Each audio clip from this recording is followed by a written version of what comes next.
Hey team, welcome back to Black Marl Barbecue. Today we're talking about the granddaddy of them all, brisket. I'm gonna show you a super simple way to turn this Texas-sized piece of meat into something glorious. First things first, get your charcoal going. Where you going, bozo? To warm up before our brisket cook, we split some wood. Hot damn. Split them into pieces that'll fit in your smoker. Oh, come on. Thing like some good old-fashioned splitting of the logs. You want a piece of wood. So now that you're properly warmed up and you've broken in your new hat and shirt from Game Guard, we're gonna start the fire. We're gonna dump the coals. So we've got a small little coal bed. And we're gonna take some of our smaller splits and we're just gonna build a little 4x4 structure with one big log in there. We're gonna have all our doors open. We're just gonna have maximum airflow. We're just trying to get a fire, start a coal bed. Now we can go do the brisket. What we have here is a prime brisket. See this decal of fat on the backside? We're gonna make our incision into the plastic right there. Lift up and away, cut, no muss, no fuss. Slide that brisket out, get rid of the wrapping paper. This is a prime brisket. If you're gonna cook your first brisket, I do suggest you get a prime because you'll have less room for error. Anatomy of a brisket. It's two muscles, the lean, or sometimes called the flat, and the point, or the moist, or the fatty. This seam of fat you see here and here is a seam of fat that goes in between the two muscles and delineates it. Pretty much all briskets are gonna have this big decal fat on the backside or the bottom. Here in Texas, we smoke fat cap up. I'll talk about that later. So I will refer to this meat side as the bottom because this fat cap is what we call the top and we put it on fat cap up. So first things first, this decal, hope y'all can see this okay. You can kind of pull it back a little bit with your fingers and you can see it kind of separates right here. So I'm just gonna gently run my knife through here, feather it back, and it'll keep pulling away, and then you're gonna make like a scooping cut. And now we're just gonna cut out this chunk of fat. And this is pretty much all fat, solid fat. It will never render out. You can grind this up, cube it up to make tallow. You can use it for sausage making. I'm gonna save it for later. Probably gonna wind up being sausage. So now we have that going. Some people get really in the weeds about trying to trim out this, like any little flaps like this or any fat on the backside. I don't think it matters that much. If you do have a gash like this, just go ahead and take a little strip off so it's even. This is looking okay. So now I like to come over here on the top side, and this has a little mohawk. This good meat, gonna burn up, will be better in sausage. So we're just gonna take where it's like standing up, make an incision, and just cut this off. The reason we're making cuts right here is to make the brisket as aerodynamic as possible. That way we have the most sliceable brisket that's of high quality. There's always a big seam of fat right here on the bottom side of the mohawk. So we're just gonna shave it off piece by piece, scooping a little bit out. We're aiming for 1/4 inch of fat over this whole area. Now you can see right here is another seam of fat, the second decal. This is pretty small. And again, this we're just gonna kind of take off. You can see right here is a whole seam of fat and a bit of the flat poking out. And it gets real thin. A lot of that's gonna burn off. So we're just gonna go ahead and make a pretty aggressive trim cut. Then right down here, we're gonna start rounding this off. So all this is gonna be sausage. That's why if you really get into brisket making, I highly recommend you get a meat grinder because you will have trim and it's better to use that than lose it because you paid for it. So now this is looking a lot more even. Take off some of that fat again, some of this mohawk sticking up. We're just gonna round that off. So now we're looking pretty solid. The brisket is the chest of the cow, so when they split the carcass, they like steam it or something. Some of this meat gets discolored and grayed off, it's kind of gross. So I'm just going to take a real thin layer off so we can see what we're working with, because it's almost all fat as well. So now we're going to come over here and look at this side. So the brisket fat is sloped up like this. So we're going to want to trim a lot of this down. We're going to want to come up and down, up, down. And we're just going to start up here at the point. Cut off. You can feel how thick some of this fat is. Then we cut down. All fat.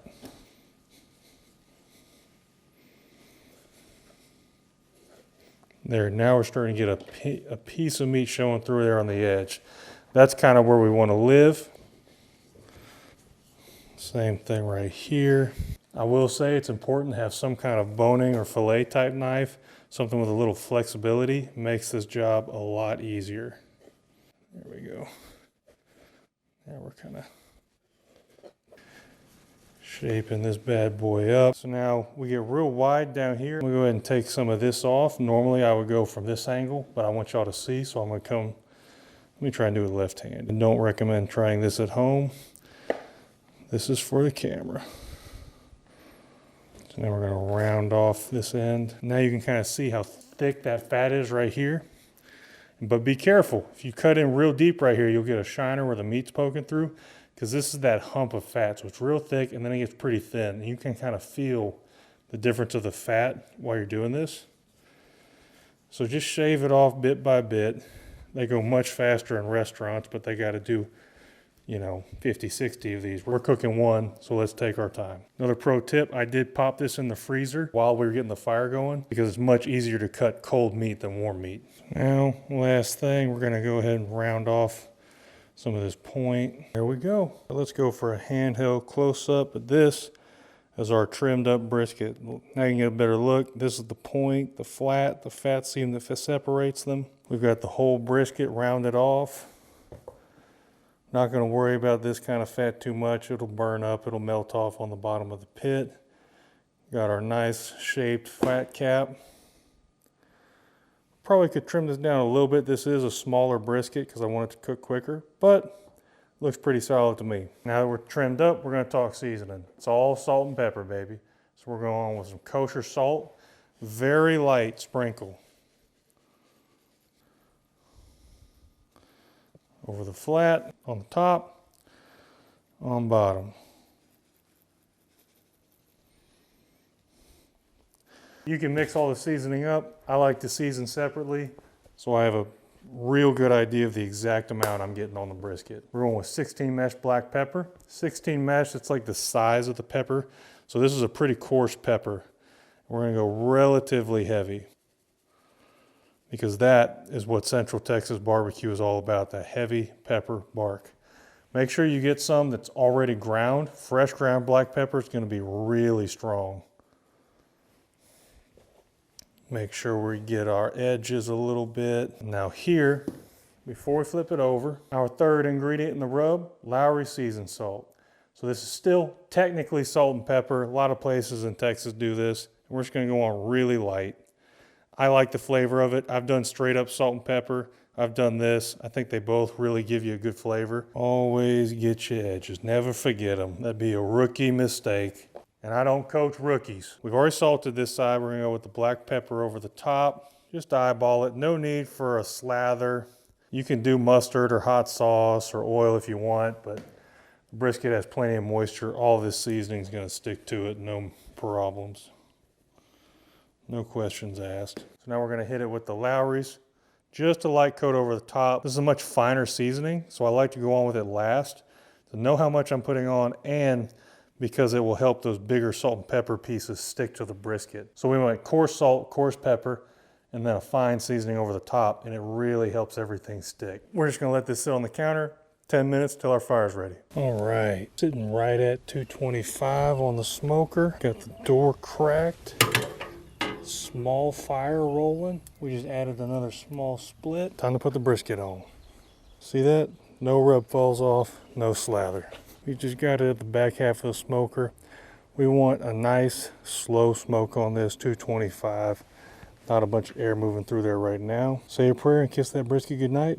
We'll be back in a couple hours. We're gonna hold 225, no higher than 250 for the next 4 or 5 hours. About 4 or 5 hours in, we've been holding steady at 225. We threw on some wood. We're gonna bump that up to 250. Brisket is looking nice right now. Just tempted. We're sitting right around 150. So this is the beginning of the stall. So right now the brisket's in the stall. That means the muscle is just tightening, squeezing out moisture. And as that moisture releases, the internal temperature of the brisket is staying constant around 150 to 160, 165, within that range. We're not gonna wrap at all during this stage. We wanted to get through the stall before we even think about wrapping. And I'll give you a hint. We're not wrapping until very late on this brisket. We're gonna roll 250 for another couple hours, then we'll check on it again. Holding steady at 250. Looking nice. We're about 6-ish, 7 hours in. See how this point's starting to get a little dark? We're gonna go ahead and we're just gonna go ahead and give that a little foil tint. You start touching the bark, nice and soft. Not sticky yet though.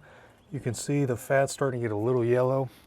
We're gonna let this thing ride. We're still in the stall. Still at about 160, so we are definitely in the stall. At about this point, when your color's starting to look really nice, that I recommend we go ahead and bump the temp up to 275, push through the stall. Always wanna be ramping the temp up gradually and slowly. All right, team. We lost light outside. Brisket is looking like a little meteorite. Hope you can see. The fat is nice and soft, super juicy. It's temping about 185 internal. I'm gonna give it a quick foil wrap for just the last hour or so to get it finished off. We're gonna pull this thing off at around 195 to 200. Just a simple foil wrap. Just broke the brisket, sitting around 200. Now I'm gonna let this chill out at room temp for an hour. Then I'm gonna put it in my oven on the warm setting. We're gonna go for a long heated rest. 4 to 8 hours minimum. That's where I like to live. The brisket really relaxes and you get a great finished product. I am gonna go ahead and add a dollop of beef tallow to this wrap. Just on the edges, because it never hurt nothing. Okay, team, we've got the brisket out of the wrap. This rested for about 12 hours in the foil. It's looking like a perfect meteorite of beefy goodness. Now let's go ahead and get to slicing. We're gonna take this little nugget off the end right here. That bite's for us. It really lets you know how you did. Yeah, I'm really happy with that. So now we're gonna slice like this through the lean. Get some nice pretty slices. Wanted to jump on the voiceover real quick to say that we had some people over, so I had to cut short the taste testing and all that. You know, had to let the company do all that, but this brisket was fantastic. Everything was extremely well rendered. Nice, beefy, buttery, smoky. Give this a try, guys. Little slice of the lean right here. A little too tender, falling apart, but I guarantee you it's gonna taste good. Hot damn! That is a bite right there. So now we get to the point you want to switch it up. The grain changes directions. So we're going to come right here, cut off those Texas style burnt ends. There it goes. This Texas style burnt end is the best bite on the whole brisket. Cannot beat it. And now we're going to take a little bit thicker slices. Oh, hey, Shiner boy. Yeah, that is freaking fantastic. Buttery, smoky, rich, fatty goodness. There's a reason why brisket is king in Texas, and this is it right here. Hot damn.